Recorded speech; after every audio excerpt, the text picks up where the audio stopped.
Assalamualaikum warahmatullahi wabarakatuh. Bismillahirrahmanirrahim. Alhamdulillahilladzi 'allamal Qur'ana khalaqal insana 'allamahul bayan wa faddala habibahu 'ala rusuli bi inzalil Qur'an wa karrama ummatahu 'ala sa'iril umami bi tilawatil Qur'an. Salatu wassalamu ala sayyidina Muhammad wa ala alihi wa ashabihi bi'adadi asraril Qur'an, amma ba'd. Yang saya hormati pembina Masjid Jamiatin, hadir Pak Muslimin. Yang saya hormati pengurus takmir Masjid Jamiatin, Pak Sekjen.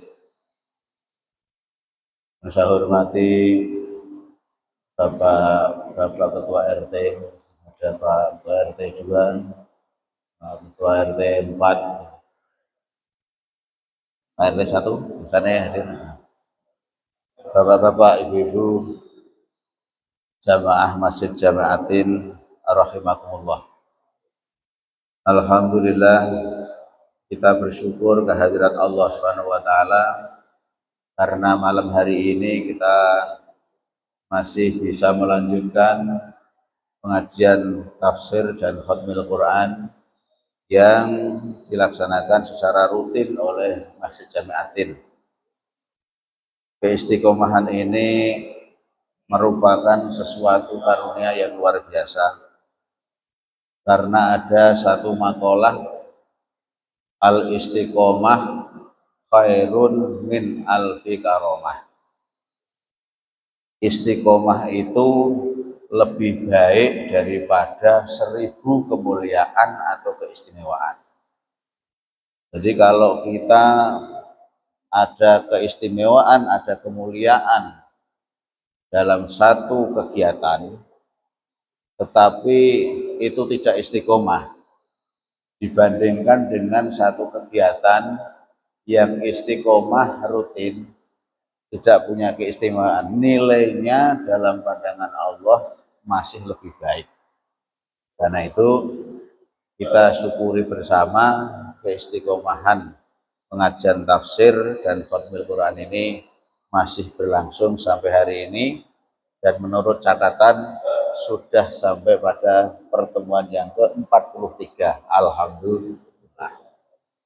Tidak lupa salat dan salam kita sampaikan kepada junjungan kita Nabi Agung Muhammad SAW yang selalu kita tunggu-tunggu syafaatnya kelak di yaumil qiyamah. Bapak Ibu sekalian, baik, mari kita lanjutkan ayat 10 dari surat Al-Baqarah. A'udzu billahi minasyaitonir rajim. Bismillahirrahmanirrahim. Fi qulubihim maradun fazadahumullahu maradan wa lahum 'adzabun alimun bima kanu yakdzibun. Dalam hati mereka ada penyakit, lalu Allah menambah penyakitnya, dan mereka mendapat azab yang sangat pedih karena mereka selalu berdusta. Di dalam ayat ini masih melanjutkan keterangan tentang munafik. Jadi penjelasan tentang masalah munafik dari ayat sebelumnya ini masih terus berjalan sampai ayat 10 ini. Di dalam lafadz fi qulubihim maradun, yang artinya di dalam hati mereka ada penyakit. Ini kalau di dalam susunan bahasa Arab, nahwu shorof, susunannya terbalik, yaitu khobar didahulukan, mubtada di nomor 2 kan. Khobar muqaddam, mubtada muakhir. khobarnya didahulukan, mubtada'nya dibelakangkan. Kalau di dalam susunan bahasa Indonesia, ini artinya mendahulukan predikat daripada subjek. Yang mestinya subjek predikat, tapi ini predikat subjek. Nah, mengapa susunan di dalam Al-Quran dibikin seperti itu? Ini ada penjelasannya. Di dalam tafsir itu diterangkan bahwa memang dengan susunan yang terbalik itu memberi penekanan terhadap informasi yang disampaikan di dalam Al-Quran. Penekanannya ada di dalam hati orang-orang munafik itu, yang di dalamnya ada penyakit. Dibikin susunan normal itu bisa, misalnya begini, qulubuhum maridun, hati mereka sakit, bisa, tetapi punya konotasi yang berbeda, penekanannya berbeda. Nah, jadi susunan terbalik ini memiliki pengertian menekankan pada informasi tentang yang disampaikan oleh Allah bahwa di dalam hati orang munafik itu ada penyakit. Lalu kemudian ada juga kalau di dalam pengertian nahwu dan shorof itu bagian dari gaya bahasa untuk memperindah gaya bahasa di dalam mengungkapkan dan juga merupakan variasi di dalam susunan kalimat. Makanya mengapa bahasa Al-Quran itu begitu sangat susah untuk ditiru, karena variasinya itu sangat tinggi. Jadi sehingga variasinya tinggi tetapi tidak mengurangi kemuliaan makna. Dulu kan pernah kita sampaikan ono sing mencoba menandingi, tetapi susunan bahasanya puitis, tetapi isi kandungan di dalam susunan kalimatnya itu tidak memiliki kemuliaan sama sekali. Dia hanya cerita soal kata. Bi qulubihim maradun. Lalu kemudian apa yang disebut dengan maradun? Maradun yaitu ibaratun musta'aratun lil fasadi alladzi fi aqaidihim. Jadi menurut tafsir yang disebut dengan maradun di sini atau penyakit di sini adalah perumpamaan yang menunjuk pada kerusakan dari segi akidah. Jadi penyakit yang dimaksud di dalam ayat ini lebih pada menunjuk pada kerusakan akidah. Nah, fi aqaidihim, akidah yang rusak itu dalam hal apa? Imma ayyakuna syakkan, imma ayyakuna ono kalane ono opo marot ono iku syakkan mamang. Jadi kerusakan akidah itu wujudnya, bentuknya dalam bentuk mamang, ragu-ragu, was-was. Ini termasuk kerusakan akidah. Termasuk dalam pengertian marot itu syak, mamang. Makanya kalau kalau kita menghadapi satu sikap atau langkah apa, kita harus coba memantapkan diri keputusan, tidak mamang. Karena mamang itu bagian dari satu kerusakan di dalam akidah dalam pengertian tafsir. Jadi kalau bahasa Arabnya itu ma baina wa baina. Jadi sesuatu yang antara ini. Jadi itu bingung sehingga kadang-kadang pijakan kakinya tidak bisa menetap. Kemudian yang dimaksud dengan marot lagi yaitu wa nifakon, ono kalane nifak. Nifak itu berbeda antara lahir dan batinnya. Itu termasuk dalam klasifikasi lil fasadi fi aqaidihim. Jadi kerusakan di dalam akidah. Wa imma jahdan, atau pengingkaran. Jadi mengingkari satu kebenaran itu termasuk juga kerusakan di dalam akidah. Tadi mamang atau ragu-ragu, dua nifak atau munafik atau lahir dan batin tidak sama, itu juga termasuk kerusakan dalam akidah. Kemudian juga pengingkaran terhadap kebenaran itu juga termasuk merupakan penyakit atau kerusakan di dalam akidah. Dan yang terakhir adalah takdziban atau mendustakan atau pendustaan. Jadi mendustakan itu artinya gorohke satu kebenaran, itu termasuk kategori lil fasadi fi aqaidihim. Lalu semua itu karena di dalam hati mereka tidak terpelihara. Tidak terpelihara. Anane wong mamang, anane wong iku mau terserang satu penyakit nifak, kemudian terserang ingkar, terserang dengan penyakit mendustakan, itu disebabkan lihuluwiha anil ismati, yaitu karena sepinya dia dari perlindungan diri dari dosa.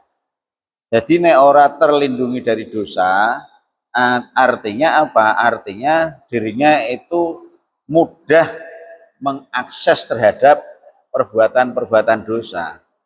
Jadi kalau misalnya kita itu mudah sekali mengakses dengan perbuatan dosa, itu artinya kita tidak memiliki perlindungan terhadap diri kita sendiri dari perbuatan dosa. Dan itu nanti bisa terjebak pada penyakit kerusakan akidah itu yang bentuknya 4 tadi itu. Itu gitu. Hanya ini penting sekali, menghindari dosa itu berarti kita akan menghilangkan sumber yang membuat kita itu mamang, yang membuat kita itu menjadi nifak, munafik, atau mengingkari atau mendustakan tadi. Kemudian juga wat taufiqi, dan tidak adanya satu pertolongan. Nah, ismah dan taufik ini bedanya ya. Kalau ismah itu perlindungan dari dosa, tapi kalau taufik itu bimbingan atau tuntunan. Jadi sama-sama dalam bahasa Arab ini artinya itu ya pertolongan, ya perlindungan. Ya. Tetapi kalau taufik itu lebih pada adanya bimbingan atau tuntunan yang membawa orang itu bisa berjalan sesuai dengan arah menuju tuntunan itu. Tapi kalau ismah itu merupakan penangkal, tutup, tirai, satir yang bisa menghindari dari perbuatan dosa. Jadi cara yono film rada saru gitu, tapi ono tutupe itu kan. Enak apa kalau di dalam apa HP ya, biasanya kalau ada sesuatu yang cabul itu gambarnya tidak dibikin tenang, digawe rodok bruwet. Nah, biasanya begitu. Wah ini saru kayak itu, antara lain seperti itu. Itu artinya satir. Nah itu namanya perlindungan supaya tidak bisa mengakses kepada satu perbuatan dosa. Kemudian juga disebabkan karena warriayati, tidak adanya penjagaan atau pengawasan perhatian terhadap penyakit hati. Jadi kita misalnya jatuh pada satu bentuk-bentuk penyakit hati ya, itu nanti akan membawa pada satu kerusakan akidah itu tadi. Nah penyakit hati itu ya macam-macam ya, serai, dengki dan sebagainya itu namanya penyakit hati. Kemudian wat ta'yidi, dan tidak adanya penguatan, dan penguatan itu bisa dilakukan dengan ilmu, dengan penambahan ya kayak gini, ilmu-ilmu agama, taklim dan sebagainya. Jadi intinya penyebab munculnya kemamangan dalam hati, kemunafikan dalam hati, pengingkaran terhadap satu kebenaran, mendustakan satu kebenaran, itu disebabkan karena ada 4 perkara tadi itu, yaitu tidak adanya perlindungan terhadap satu perbuatan dosa dalam diri kita, kemudian tidak adanya satu tuntunan yang bisa membawa kita kepada satu kebaikan, kemudian yang ketiga tidak adanya satu perhatian terhadap penyakit hati yang ada di dalam diri kita, kemudian yang keempat adalah tidak adanya penguatan dalam diri kita itu melalui ilmu. Jadi kalau sebabnya itu, maka obatnya juga itu tadi yang harus dibenahi. Menurut seorang ulama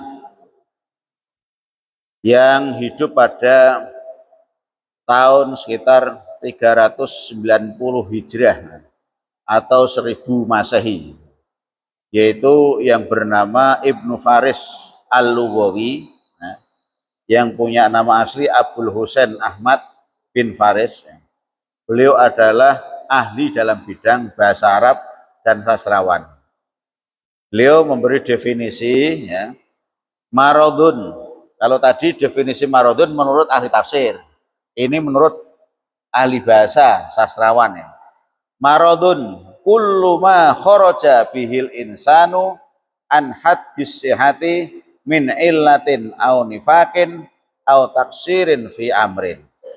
Yang dimaksud dengan penyakit atau sakit itu adalah semua keadaan di mana manusia itu keluar dari batas sehat. Jadi semua keadaan di luar batas sehat manusia. Lah batas sehat itu apa? Batas sehatnya itu sejahtera secara fisik, secara emosional, dan secara mental. Jadi secara fisik itu ayem, sejahtera, penak dirasake. Secara emosional anteng, terkendali, tidak menggebrak-gebrak. Kemudian secara mental dia bahagia. Jadi itu namanya sehat. Lah, yang dimaksud sakit menurut ahli bahasa ini, kalau ada kondisi di luar 3 pengertian itu, berarti kita dianggap loro. Jadi kalau kita emosi menggebrak-gebrak, wah itu termasuk dalam definisi termasuk marot, termasuk sakit. Kita merasa suntuk, kemudian merasa tidak nyaman dan sebagainya, itu juga dalam pengertian ini sakit. Juga secara fisik, misalnya kita merasa udunen atau apa, itu juga termasuk dalam kategori sakit. Nah, keadaan di mana manusia itu keluar dari batas sehat.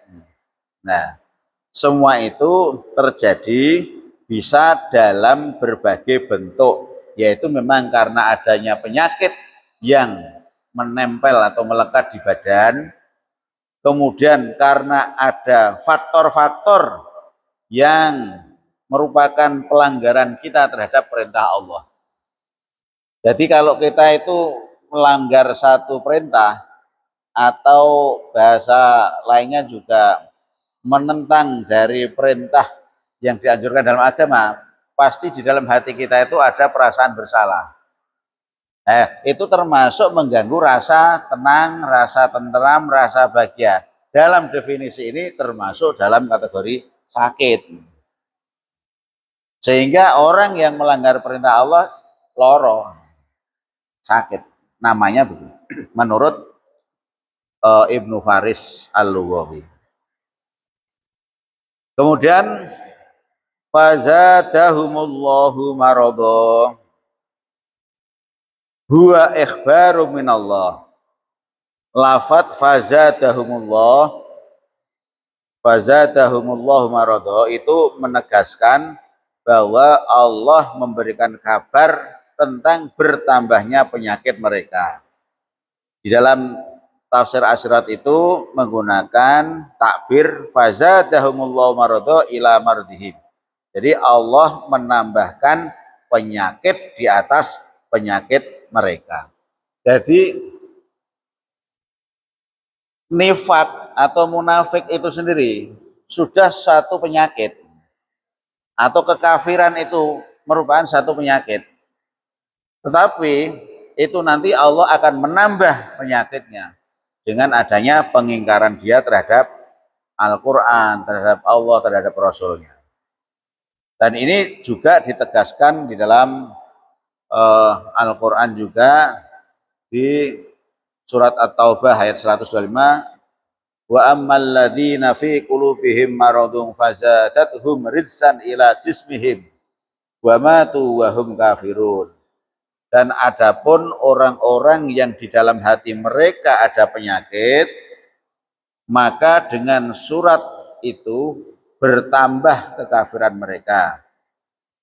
Di samping kekafirannya yang telah ada sebelumnya dari mereka, mereka nanti akan mati dalam keadaan kafir. Jadi mereka di dalam hatinya itu sudah ada penyakit, lalu kemudian Allah akan menambah penyakitnya itu dalam bentuk kekafiran sampai nanti di ujung akhir kematiannya dia dalam keadaan kafir. Na'udzubillahi min dzalik. Jadi memang sikap yang tadi itu mengingkari, nifak, lalu kemudian syak, itu bisa memupuk penyakit yang ada di dalam hati orang-orang munafik. Walahum adzabun alim, baginya siksa yang amat pedih. Jadi dalam diri mereka itu karena sudah penyakit lalu kemudian ditambah penyakitnya, maka baginya nanti akan mendapatkan siksa yang pedih. La kata alimun walahum adzabun alim. Alim itu dalam bahasa Arab memiliki sinonim yaitu mu'limun atau mujiun yang artinya menyakitkan. Jadi alimun artinya pedih, tetapi juga bisa dimaknai mu'limun yang artinya menyakitkan, atau juga mujiun.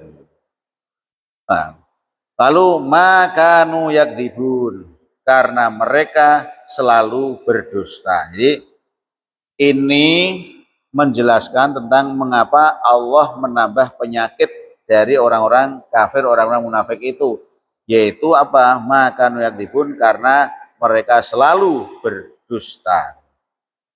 Bitakdzibihimur rasul.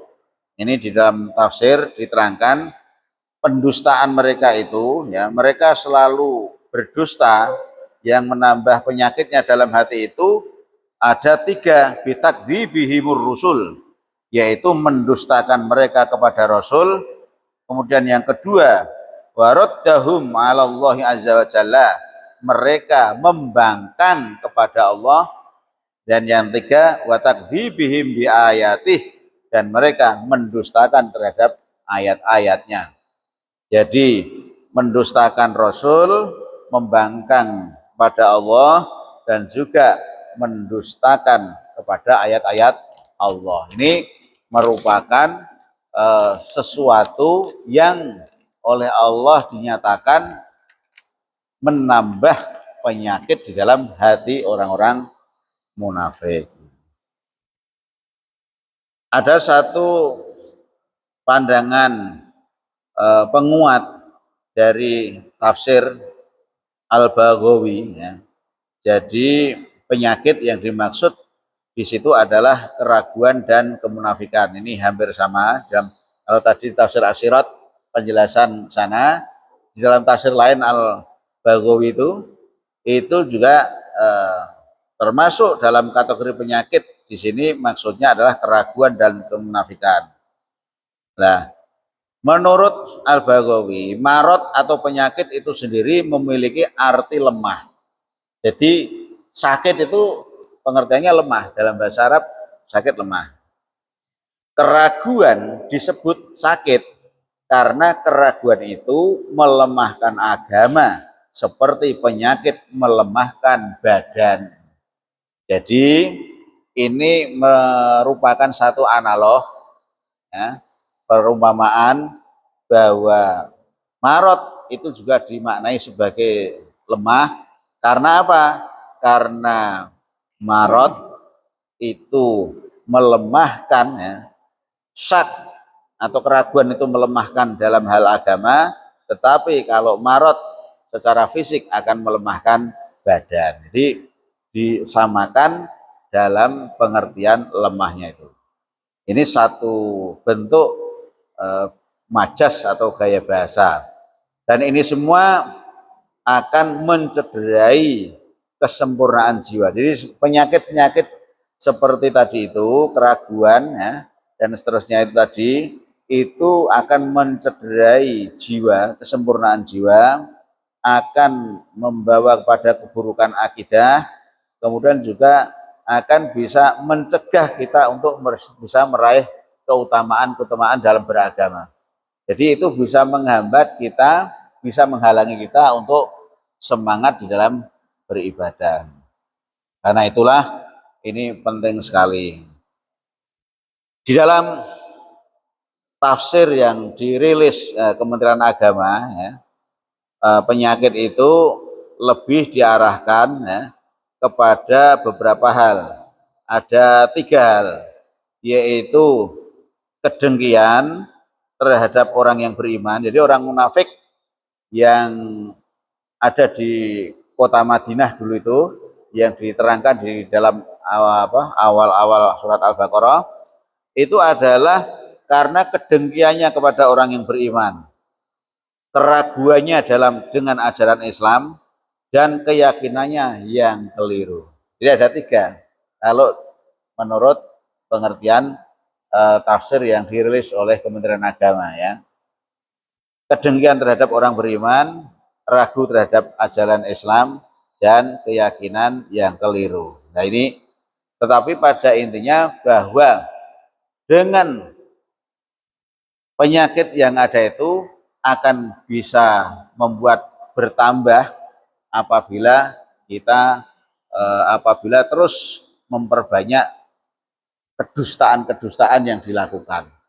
Jadi kedustaannya itu tadi, yaitu mendustakan Rasul, kemudian membangkang perintah Allah, dan yang ketiga adalah mendustakan ayat-ayat Allah. Dan itu, Bapak sekalian, ini penting sekali sebagai bagian dari pemahaman kita tentang penyakit di dalam hati yang ditunjukkan oleh Al-Quran. Mengapa sampai Allah menambah penyakit dari orang-orang munafik, yang munafik sendiri juga sudah berpenyakit. Oh ternyata bima kanu yakdzibun, karena kedustaan mereka terhadap 3 hal tadi. Demikian yang bisa kita sampaikan untuk ayat yang 10 ini. Nanti pertemuan berikutnya akan kita lanjutkan di ayat yang ke-11.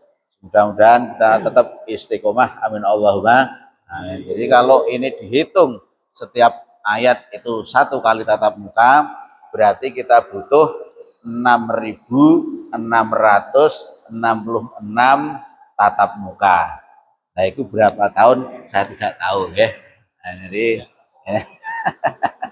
Nah, demikian, mari kita sama-sama tutup dengan membaca sholawat salim Allah. Shallu ala Muhammad. Sallallahu ala Yasin Ahmad al-Hadi al-Amin. Sallallahu ala Yasin Ahmad al-Hadi al-Amin wa alihi al-muqarrabin wa sahbihi wa tabi'in wa alihi al-muqarrabin wa sahbihi wa tabi'in. حافظنا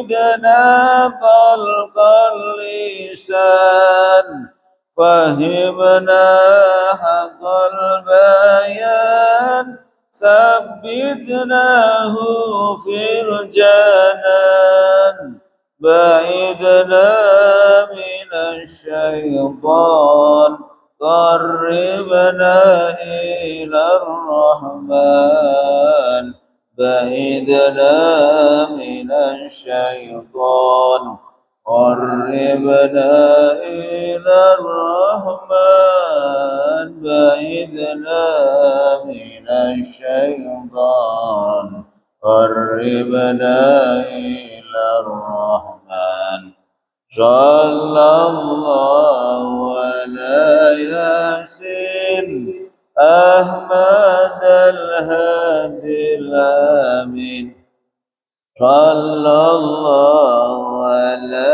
ياسين أحمد الهادي الأمين وآله المقربين وصحبه وتابعين وآله المقربين وصحبه وتابعين أعذنا من النسيان واختمنا على الإيمان والثقال في الميزان واللقاء بالغفران والدخول في الجنان والنظر بالرضوان والدخول في الجنان والنظر بالرضوان والدخول في الجنان والنظر بالرضوان صلى الله على ياسين أحمد الهادي الأمين صلى الله على ياسين أحمد الهادي الأمين وآله المقربين وصحبه وتابعين وآله المقربين وصحبه وتابعين. Demikian Bapak Ibu sekalian, semoga apa yang kita kaji pada malam hari ini membawa barokah manfaat minat dunia hatta akhirah. Amin Allahumma amin. Wallahul muwaffiq ila aqwamit thoriq. Wassalamualaikum warahmatullahi wabarakatuh.